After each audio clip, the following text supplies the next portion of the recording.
It began quietly, so quietly that Jack and Janet Smurl never imagined they were stepping into the jaws of something ancient. In 1973, they moved into a modest duplex in West Pittston, Pennsylvania, hoping for a fresh start. The house was old but sturdy, split into 2 units, Jack's parents, John and Mary, in one side, Jack and Janet with their young daughters in the other. At first, it was everything they wanted, the laughter of children echoing through the halls, the scent of Sunday dinners drifting in from the kitchen, the comfort of family just a wall away. But as the weeks passed, the air inside the house began to change. It started with an odor, faint at first, like damp earth, but soon it thickened, sour and rotten, clinging to their clothes, their hair, their lungs. They scrubbed the floors, bleached the walls, tore up old carpets, but the smell always came back. Then came the noises. Faint scratches inside the walls, a low humming in the dead of night, the sound of heavy boots pacing slowly across the attic when no one was up there. Janet brushed it off at first. Old houses make noises, she told herself. But one night, as she stood washing dishes, she saw it, her reflection in the kitchen window, and another face, pale and eyeless, just behind her shoulder. She spun around, heart hammering, but the room was empty. That was the first time she felt it, the weight of something watching, something waiting. And deep down, in a place she didn't want to acknowledge, she knew the house wasn't just settling. It was waking up. The first real incident came late one summer night. Jack was dozing in the living room chair, a baseball game droning faintly from the TV, when a sudden crash jolted him upright. In the kitchen, the cabinet doors swung violently back and forth, slamming so hard the wood splintered at the edges. The room smelled sharply of sulfur, a burning, chemical stench that made his eyes water. He called for Janet,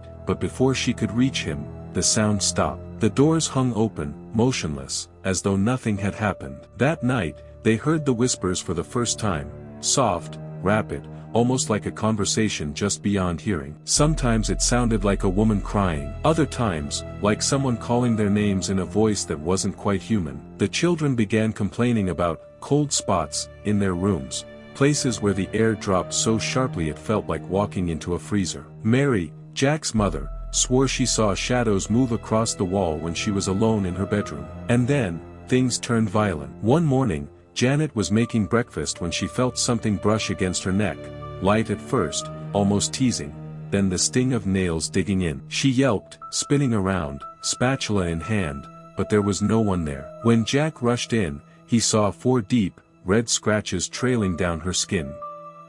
Over the next weeks, these scratches appeared on both of them, sometimes in the middle of the day. The house had stopped whispering. Now, it was speaking through wounds, through fear, through pain. And no matter how much they prayed, it was becoming clear, the thing in their home wasn't going to leave on its own. By the fall of 1975, the Smurl home no longer felt like a place to live, it felt like a battlefield. The nights were the worst. Objects began moving on their own, sometimes sliding slowly across the floor as if pushed by an invisible hand, other times hurled violently into walls. The family's dog whimpered constantly, refusing to enter certain rooms, and would bark furiously at empty corners until its voice gave out. One night, as Jack lay in bed, he felt the mattress dip beside him, the weight of a body pressing down. Thinking it was Janet, he reached out, only to grab a fistful of icy air. The mattress suddenly lurched, tossing him sideways. Janet woke to his shouts, the blanket ripped away and thrown into the corner of the room. The children, too, were now in danger. 12-year-old Heather was yanked from her bed one night, dragged across the floor by her ankle, screaming until her father pulled her free. Cupboard doors slammed like gunshots at random hours. A dark, human-shaped shadow began appearing more often, tall, broad-shouldered, featureless, yet somehow watching. It would vanish the instant anyone tried to approach. The smell of sulfur came and went, seeping in just before the worst incidents, like the creature's calling card. Jack and Janet tried to fight back. They hung crucifixes in every room, sprinkled holy water, prayed aloud, but it was as if the entity was mocking them.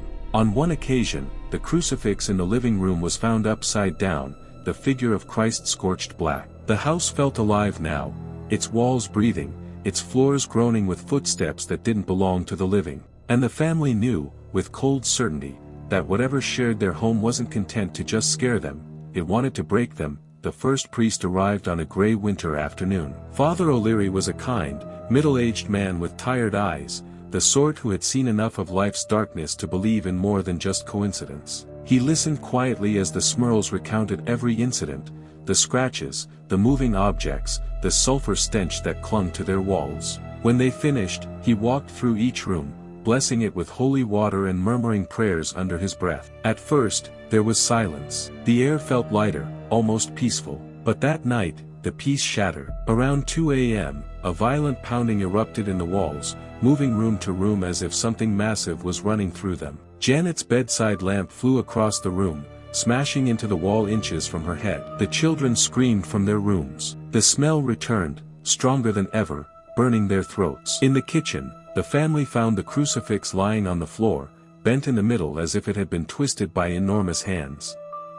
They called the priest back, but his next visit ended worse. The moment he began sprinkling holy water, a deafening growl echoed from nowhere and everywhere at once. The walls rattled, the temperature plummeted, and Father O'Leary's face turned pale. This is beyond me," he admitted, his voice low, almost ashamed. The Smurls sought help from other priests, but many hesitated, fearing the danger or doubting their claims. The entity seemed to delight in the church's reluctance, mocking them with guttural laughter, mimicking voices of the priests who refused to return. Each failed blessing left the family more desperate, more convinced they were fighting something ancient, something that recognized holy symbols not as a threat, but as a challenge. By 1986, the Smurls were exhausted, physically, mentally, spiritually. Years of fear had drained them, and help from the church seemed to move at a crawl. That's when they heard about Ed and Lorraine Warren, the married team of paranormal investigators whose names were whispered in both awe and skepticism. The Smurls didn't care about the rumors, they needed someone willing to fight. When Ed and Lorraine arrived at the duplex, Lorraine stepped inside first. She froze in the doorway, her gaze fixed on an empty corner of the living room. "It's not a spirit," she whispered to Jack. "It's something far worse." Ed, a former police officer turned demonologist, unpacked his equipment, audio recorders, cameras, and blessed objects, while Lorraine quietly prayed, her rosary clutched so tight her knuckles whitened. From the first night, the activity surged. Their recorders captured guttural growls and heavy breathing in rooms where no one stood. Lorraine described seeing a black, shapeless mass oozing along the ceiling, pulsing with a hatred so strong it made her chest tighten.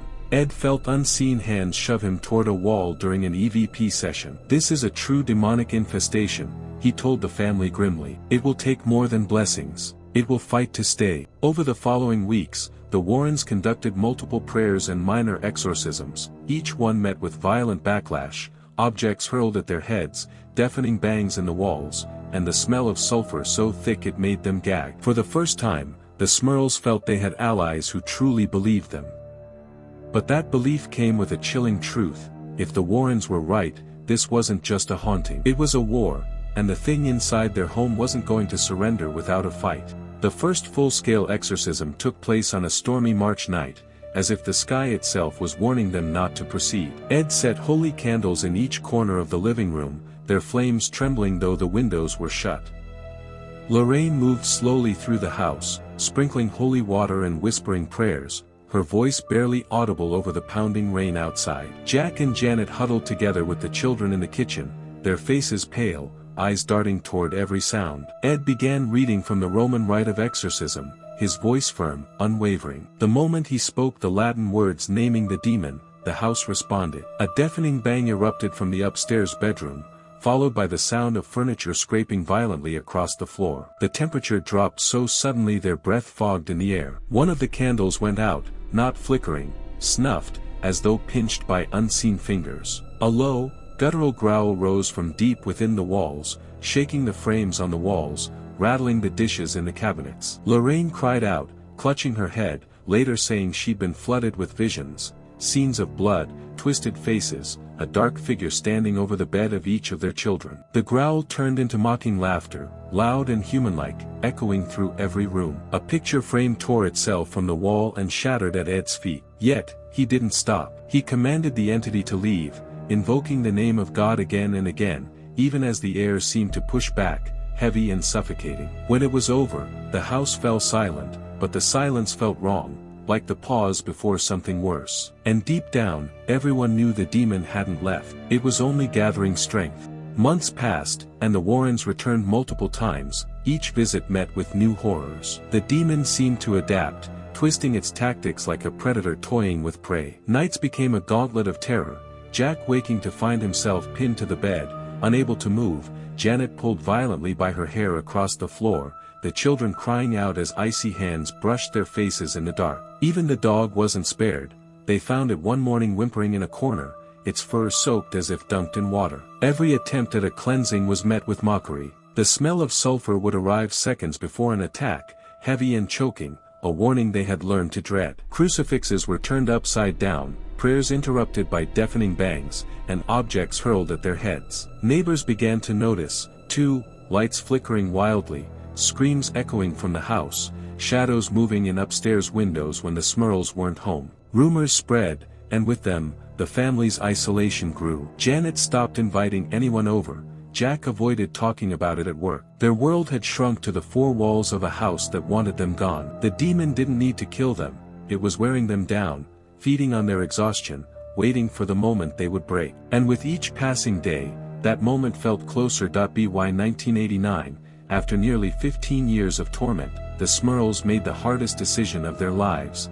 They left. They packed their belongings quickly, avoiding the rooms where the worst had happened. No final blessings, no last attempts. They simply walked out and didn't look back. At first, the new home felt like a breath of air after being underwater too long. The smell was gone, the nights were quiet, the children laughed again. But Jack and Janet never shook the feeling that something had followed them. Sometimes, late at night, Janet would wake to a faint knock on the wall, or catch the scent of sulfur for a fleeting second before it vanished. The Warrens believed the demon might have been bound to the house, but they also warned that such entities could cling to people, marking them.